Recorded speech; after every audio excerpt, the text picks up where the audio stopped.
পূর্বের যে কোনো বিভাজনমূলক বক্তব্য ও শব্দ চয়নের কারণে দুঃখ প্রকাশ করেছেন তথ্য উপদেষ্টা মাহফুজ আলম। বৃহস্পতিবার ২২ মে সামাজিক যোগাযোগ মাধ্যম ফেসবুকে নিজের ভেরিফাইড আইডিতে দেয়া এক স্ট্যাটাসে তিনি এই দুঃখ প্রকাশ করেন। মাহফুজ আলম লিখেছেন, ব্যক্তির আদর্শ, সম্মান ও আবেগের চেয়ে দেশ বড়। দেশপ্রেমিক শক্তির ঐক্য অনিবার্য। আগেকার যে কোনো বক্তব্য ও শব্দচয়ন যা বিভাজনমূলক ছিল সেগুলোর জন্য আমি আন্তরিকভাবে দুঃখিত। সরকারে আর একদিনও থাকলে অভ্যুত্থানের সকল শক্তির প্রতি সম্মান ও সংবেদনশীলতা রেখে কাজ করতে চাই।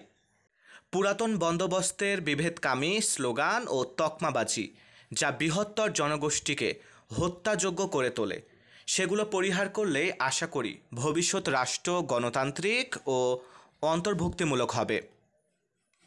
সামনে দীর্ঘ পরীক্ষা উল্লেখ করে তিনি বলেন, বাংলাদেশের শত্রুরা ঐক্যবদ্ধ ও আগ্রাসী। সার্বভৌমত্ব ও গণতান্ত্রিক সকল প্রতিষ্ঠান হুমকির মুখে।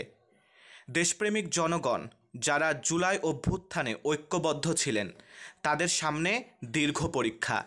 এ পরীক্ষা ঐক্যের এবং ধৈর্যের। এ পরীক্ষা উতরে যেতেই হবে।